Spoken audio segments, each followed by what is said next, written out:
right? This is there are no rocket science here. It's very easy to do, but this is actually going to be very helpful. Right? Typically, you would have for any code artifact you write, you have to provide some basic prelog, giving the information about this piece of code. This is actually fairly common if you go to some well-regulated open source project like Linux or other good GNU project. You actually will see this kind of prolog in many places. Okay, so essentially they gave the name of artifact, description of what the code does, and who did the code, what day, and what is modified, and variables, and error handling, and all these things, and potentially bug that's not fixed yet, and all these. So these are going to be a good place to study. All right. So when you go to an open source repository or a piece of code, this is probably the first thing you should quickly get used to yourself. Then you know, by and large, what this code is about, and input, output, and potential issues. Then you can some of those will also give you the sketchy algorithm behind this. Then you can actually look at this code in more detail to figure out what's going on. So read the prelog. So on the other hand, if you are coding, I mean, you should try to provide this information as a comment at the beginning of your code, right? So that way, so you are actually providing a piece of documentation, not huge, a piece of documentation for yourself. I mean, if you come back in a month or two, or to somebody, to people who are going to use your code, maintain your code, right? So that's just a professional courtesy, and certainly, so that's why I don't think anybody here really like to swap the code and deliver, I mean, perfect deliverables by in 4 weeks, right? Less than 4 weeks. So probably not too many people really interested in doing so. So mainly because reading somebody else's code is not easy, especially reading code written by people on our level, right?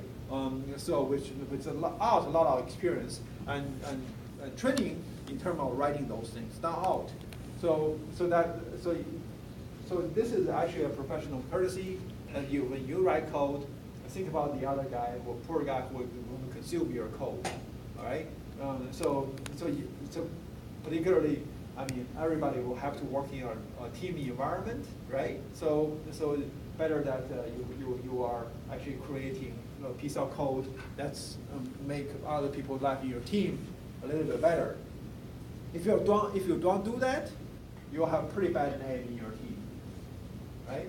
This is in fact may actually affect your promotion, affect your chance of getting another job. Okay, so this is serious. This is not. So you may say, oh, this is just waste of my time. Think about it. No. So actually, your code quality, in terms of providing the proper level of documentation, cleanness of your code, and also so if the number of bugs you have in your code, those things will actually play a crucial role in your promotion or getting new jobs, right? So that's something you should keep in mind when you write code. And so now the penalty is almost like none, right? But once you get to work, there is serious penalty about this. So you definitely would like to learn now by looking at sample code and sample comments, how people structure their code to improve. I mean, either you learn now in an easier way with time and minimum penalty, or you learn later with real cost and real penalty.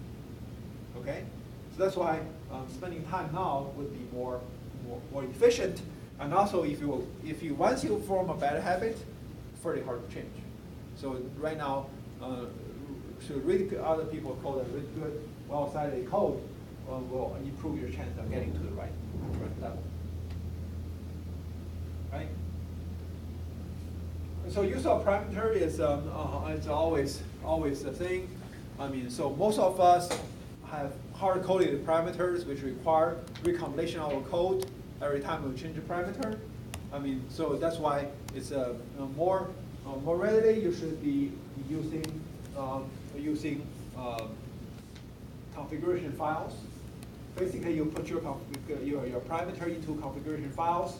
Then every time when your program load, it first checks the configuration file, load in the parameters, and use those parameters to customize your code. Okay, so that's basically the idea here on this page. I mean, basically start using a configuration file instead of hard code your code by have all these constants and in your code which you may actually come back and recompile all the time. So this is another aspect of coding. Layout your code. Certainly, it's important, right? So I mean, all mashed up code very hard to use, very hard to read. I mean, well-structured code with good indentation will make it a lot easier. For instance, this is an example of we'll check whether a point will fall into one square or not on the map, right? You can write a really spaghetti code like this, right? There's nothing wrong with this probably in terms of correctness and functionality, right? So because once it's folded out into assembly and machine code, I mean this readable structure is gone anyway, right? In terms of effect of this code on fulfilling the functionality, it's probably not an issue, right? You can write this code, but just that, I mean, I think the first thing you'll probably do when you see this piece of code is to format yourself, right? When you see this piece of code, I don't think anybody is waiting to read this and just trying to understand this way. You would try to reformat the code into something like this, right? Right? So trying to get it more structured, but this you can see is going to be, and this is actually, you see this kind of code in production. Although the authors think it's badly structured, but everybody have different opinion. In this case, actually, you actually see this in production code. Exceptional handling, and this is very common, very common. Just deeper. So he didn't like it because it's called deep embedding of ifs, right? Actually, I know people who really like this deep embedding of ifs and they think it's actually give them better structures. The author think this is better, which I mean I don't think if we say solution vote for solution 2 and solution 3, I don't think we will get 100% vote for solution 2 or solution 3, right? This is just different taste. So this is a way, but you can see that this is reduced level of embedding of the code. So, however, in this case, you actually make the conditional longer. The understanding of the conditional will take you a little bit more effort. However, in this case, the embedding is a little bit less. I mean, however, the decision making is relatively clear, right? So they're the trade-off. So there are no golden standard say, okay, this code has to be written this way. I mean, many code can be written in different ways, but hey, in this case, it's just good whether you like solution 1 or solution 2. But for this, I mean, this is universally believe that okay, this is not a good format, and highly likely you're going to first have to reduce this into solution 2 so that you have better understand this piece of code. Okay, so formatting is crucial. This is not something you say, oh, that's just something that I can think about later. Actually, structured code, clear, like with a good format will actually help you will actually help you improve basically you reduce your own time of really understand this piece of code, and also reduce your teammate time in understanding this piece of code.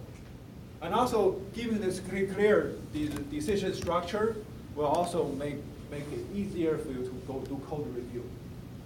This code, if your colleague are seeing this in every code review, oh, they're fed up. Okay? Remember, it's highly likely you will have to go through code review in your new team when you go to real work. Certainly, in our class, we don't have code review implemented. But if you are doing project in CS 454 or in Capstone, highly likely you have going to participate in code reviews. I mean, a job, pretty much 100%, right? You could do real code review session with everybody getting in the same room and basically read code, or you can do distributed code review. Basically, somebody have to comments. If everybody, so enough people have to comment on the code to release the code, to allow checking on the code, right? So in that case, if you think about it, if you send this code to a colleague, what do they think, right? They have to spend actual time trying to understand your code. They wouldn't. To think they'll give you a high mark, no, because they need to first formulate it either to this or that, to assist their own understanding.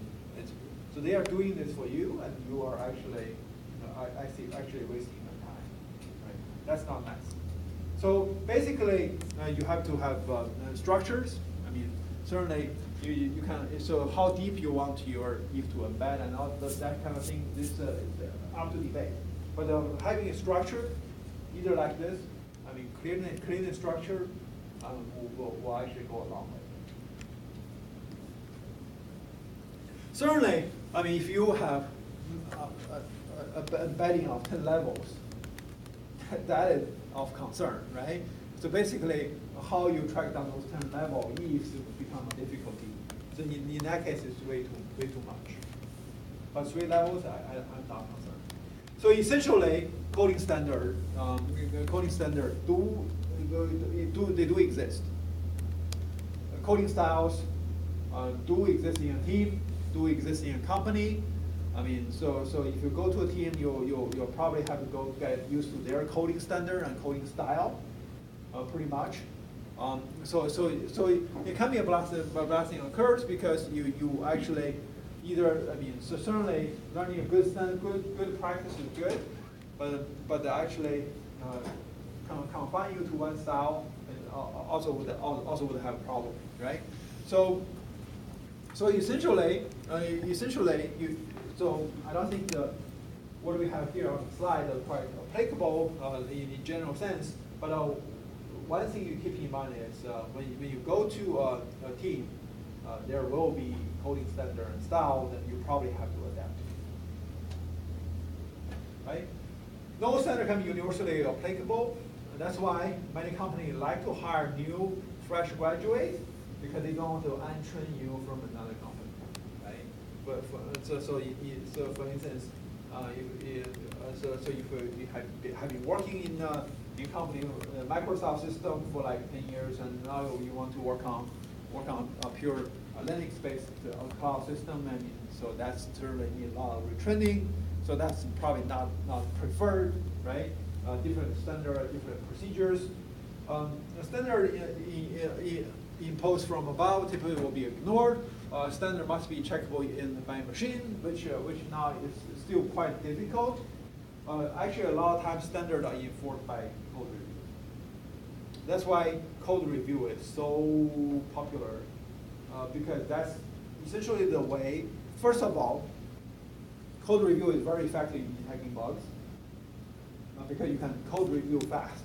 You basically don't.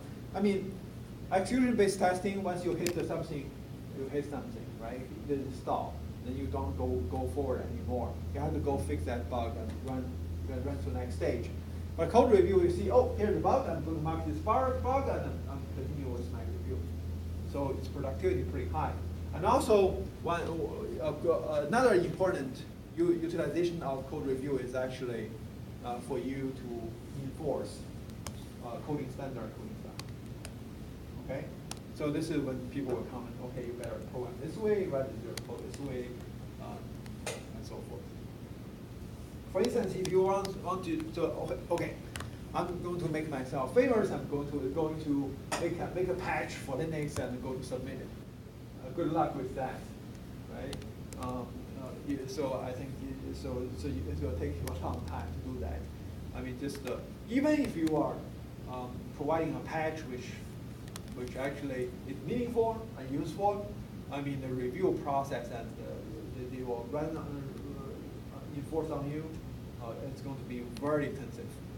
Okay, then essentially you have to basically learn their coding style and their coding standard, reformat your code, recode your code according to all these standards, then you'll be a lot of checking. Okay, that's why. So the number of people who are actually checking code into Linux and all these open source software are kind of limited because all these processes in place. And this is also why they are enforcing those so vigorously, because this actually help improve the code quality, maintain the code quality. Okay, so here are some recommendations about the programming standard. I'm not going to detail about these here.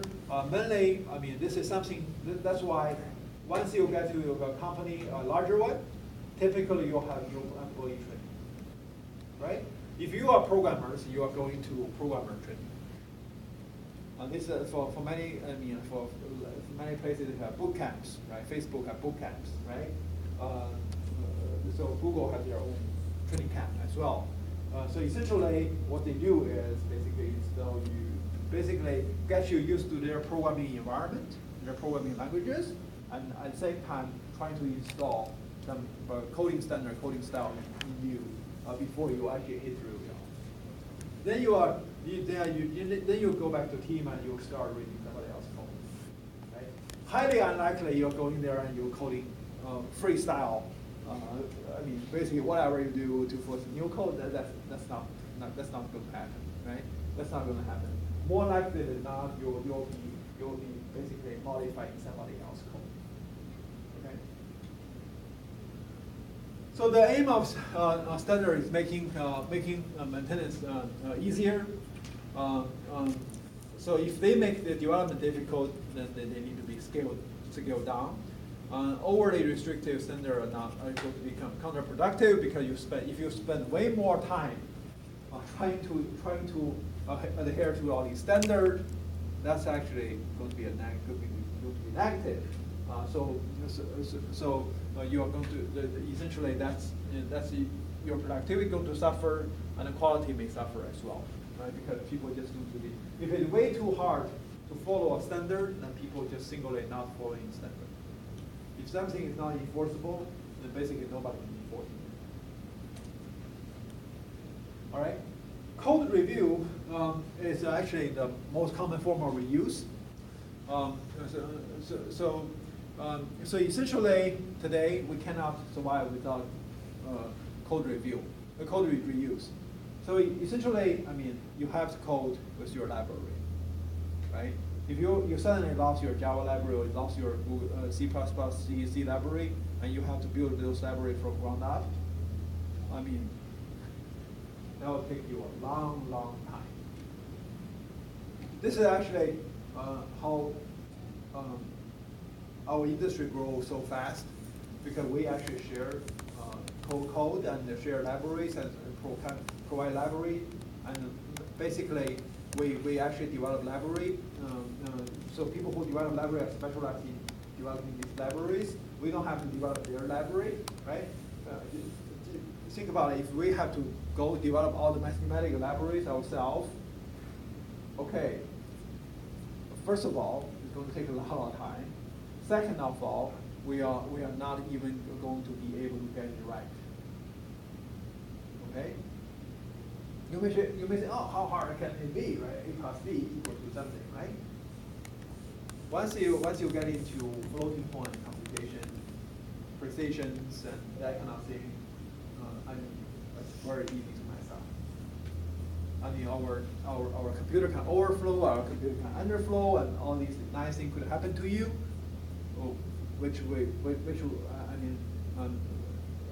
should be thankful that actually those things have been taken care of by experts, right?